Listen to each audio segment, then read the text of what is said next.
Thanks, Brandis. A dying man receives the first ever pig heart transplant.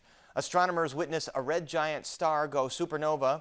Researchers identify a biomarker of depression, and a goldfish in Israel goes for a drive. Yes, you heard that correctly. And joining us now to break down some recent science stories making headlines, we are delighted to welcome back Rabia Mayes, Vice President of Education at the Museum of Science and Industry. Rabia, always great to see you. Happy New Year. Let's start with this first story from the University of Maryland. Doctors announced that they had successfully transferred a genetically modified pig's heart into a dying human who was ineligible for a human heart transplant. And I want to warn viewers, we got some footage of this. It's a little bit graphic, but how big a deal is this? So this is huge, and I'm so excited about this news coming from my home state of Maryland. But it is a really fantastic development in using genetically modified pigs for this transplant. So of note, rejection is one of the most common concerns when doing any kind of transplant, and certainly you can imagine that is increased when you're talking about a transplant from a completely different species. So the researchers genetically modified the pig so that it would reduce the chance of really aggressive rejection before transplanted into this man just a few days ago. So what do we know about this patient now? What's the prognosis for long-term success? Because as I understand, doctors are closely monitoring this. Absolutely. So what's great is that, the first 48 hours of really any major surgery or transplant are really critical. He's gone through those. As of earlier today, he was still on a heart-lung machine, which is not abnormal, but potentially he could get off that soon.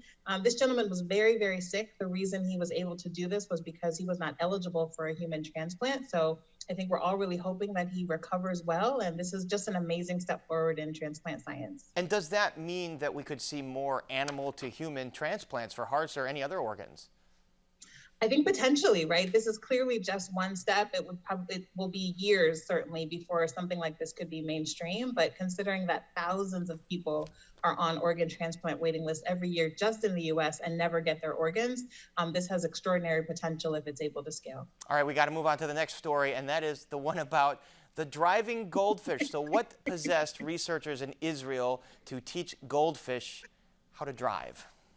Well, I can't say what was driving them internally, but I know that one of the questions they were seeking to understand was whether the ability of an animal, in this case a goldfish, to move and to navigate is something that is really confined to the environment where they normally live, or if it's more universal of a property. So we know that animals need to move and navigate to find food, to find a mate, to be safe. And so they were inspired to figure out if they could train a goldfish to move in an environment that was different from its natural one. All right, and we're looking at this little contraption that they built where the goldfish is kind of steering its little tank of water. Explain how this vehicle works and how the goldfish drives it. Yeah, so it's super cool. So they train the goldfish using food. So kind of like many of us might train our dog or our cat to move in a direction. So think left, right, or forwards or backwards. And this clear tank that is on top of a car of sorts has a camera on top and a LiDAR, which is kind of a 3D scanner that sends information to a computer. So based on what direction the goldfish is moving, it'll send information to the wheels to move in that direction. And so in the video, you can see the goldfish movement is actually controlling the navigation of the car. And maybe some evidence that goldfish memories are a lot longer than pop culture would have you believe.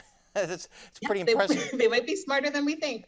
Absolutely. All right, something to think about. Our next story, researchers close to home here have found linking a blood test to depression. Explain how this works.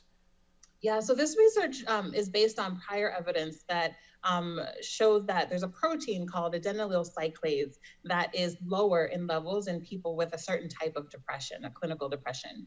And it was also known that another protein called GS-alpha is required to make that adenylyl cyclase.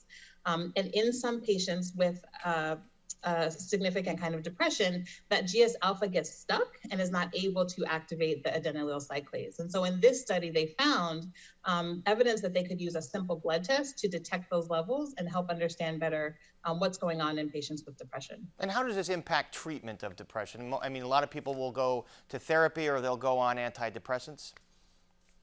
So one of the things that's really interesting about this study first is that the test is super simple. They're looking at platelets, which you can get in a very simple blood draw. So it's quick, it's easy, it's not invasive. But the idea here also is that if in looking at the levels of these proteins, it can help diagnose pretty quickly whether an antidepressant treatment is working. And if it's not, help a patient get an alternative course of treatment more quickly than some of our more traditional models of monitoring. And so you mentioned this chemical, adenylyl cyclase. Is this a cause of depression then, perhaps, that scientists have discovered? No, I think the understanding really is that adenylyl cyclase is produced in response to neurotransmitters. So like serotonin, which maybe people have heard about, which is important for things like mood and a variety of other things in the brain. And so in fact, when those levels are stimulating adenylyl cyclase, that seems to be the case when people are not having this form of depression, but that when those levels are reduced, that is consistent with some of these depressive disorders. All right, another close to home story. Astronomers at Northwestern University, along with University of California, Berkeley, they have watched in real time a red giant star go supernova. First of all, remind us, red giant, supernova, define those terms for us. Yeah, so a red giant is one of the biggest kinds of stars in the universe. I think in this case, it was a red supergiant, so even bigger than a giant. And it's classified, stars are all classified really by their luminosity, so how much light they emit, right? So this is a huge, huge star. It's about 10 times more massive than the sun. And the supernova is one of the kind of final steps in the life cycle, if you will, of a star when it explodes and then ultimately dies. And so it was fascinating that the researchers were the first time be able to measure and detect a supernova of a star of this size.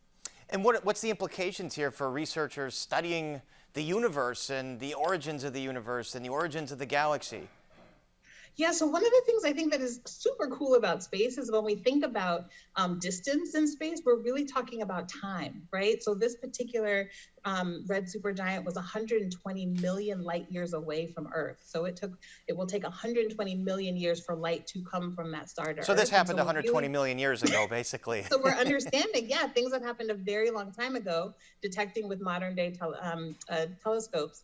And it has really leading the researchers to understand in a different way what happens when these stars are at the end of their life, what it looks like, what those explosions are, and how it contributes to the galaxy around it. I'm curious, how were they able to know that this was going to happen when they were watching it? How rare is it to actually see something this in real time?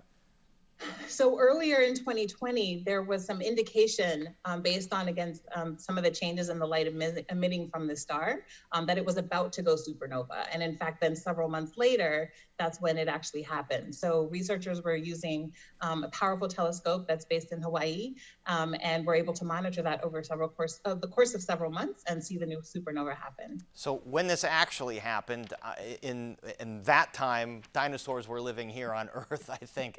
So we were definitely not here. We were not here yet, but we're just seeing it now. It's amazing how that works. All right. Our thanks, as always, to Rabia Maya. It's great to see you. Thanks for joining us. Great to see you, Paris. Thank you.